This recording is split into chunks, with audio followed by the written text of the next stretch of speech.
Last month, the House of Representatives overwhelmingly voted to audit the Federal Reserve, quasi-private, quasi-public banking institution whose dealings are shrouded in secrecy. However, the Senate doesn't seem poised to follow suit, which could set back even the first step to open the books. Many activists worldwide are taking the call to simply audit the Fed one step further, advocating to abolish the organization altogether. One such journalist is James Corbett, host of the Corbett Report and creator of a recent documentary called A Century of Enslavement, the history of the Federal Reserve. He joined me earlier, and I first asked him why the Federal Reserve represents enslavement. Ultimately, at base, it boils down to a very simple idea, which is that in 1913, with the passage of the Federal Reserve Act, a very small, politically connected financial elite at the very top of the financial pyramid really performed and conducted a coup d'etat of the United States government, or at least specifically that function of the U.S. government that makes it a national sovereign entity, which is the issuing of the nation's money supply. And by monopolizing that function, that small financial elite, and which continues down to today, has managed to not only affect economic oppression, which I think we can all understand from the control of the money supply, but also political oppression, because the topics that you deal with every day on Breaking the Set and I deal with at the Corbett Report, the political topics and military-industrial complex and the intelligence agencies and all of these things rest on the economic and monetary base that is undergirded by the Federal Reserve System. And it's through that system and through the tools of that system that that financial elite has managed to really wield power over the U.S. government for the past century, and of course the people of the America and people all around the world who are tied in one way or another to the American economy. It was interesting to see kind of those global protests about the Federal Reserve. I thought that was really interesting about your documentary. Let's talk about what aspects of the Fed are private and which are public, because I think when people hear Federal Reserve, they just think government only. On paper, at least, it's supposed to be what's called a decentralized central bank, and it's supposed to be a mishmash of public and private interests so that they offset each other, and there's neither political control nor private control over the economy. That's what it's supposed to be on paper, but of course, when you actually get down to brass tacks, the president is not just picking names out of a hat when he's trying to find the people for the Board of Governors of the Federal Reserve System.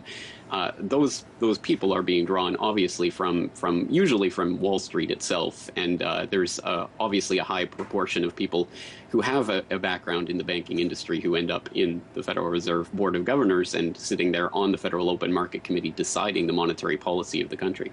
Right, of course, maintaining that whole inherent corruption there. And of course, you point out that the basis of central banking is that fractional reserve system, which is inherently fraudulent. I wanted you to break down why.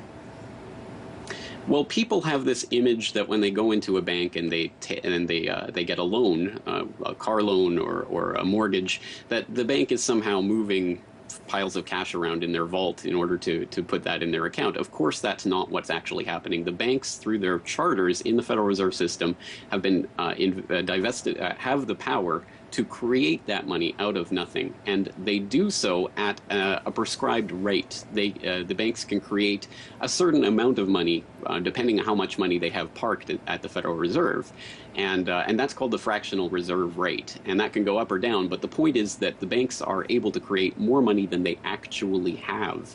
And with that money that they create out of nothing, really, they are then able to charge interest on it and earn that not only the money back, but also the money, the interest on those loans. So that in effect, when you go into a bank to get a loan, the bank is simply creating that money into your account, and then you are working for the next 5 or 10 or 20 or whatever the duration of that loan is, 20 years, 30 years if it's a mortgage, you are working with your blood, sweat, and tears to back up that money that they created out of nothing, which is a system that works very well for the banks and the banksters, but not so well for the average person at the bottom of that financial pyramid.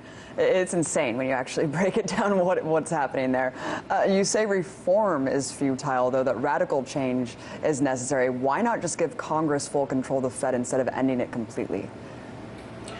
giving Congress control of the monetary policy would at least be better than what exists now, and especially if it was created as debt-free money, because there is no reason that the U.S. government has to be in debt at all. It can issue its own money, and whatever they use, whatever imprimatur of the federal government they use to issue bonds, is the same imprimatur they can use to issue paper notes. So it would be a step up, and it is one solution that is advocated by some quarters.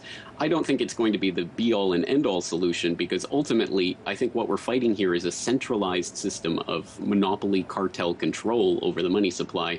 And I think in order to effectively combat that, we have to do the exact opposite, which is decentralize and get away from monopoly and cartel control towards a completely decentralized system that not only, I think there's the key point is there's not only one solution, there are many solutions. Why do we have to always transact with the same currency every time we do a transaction?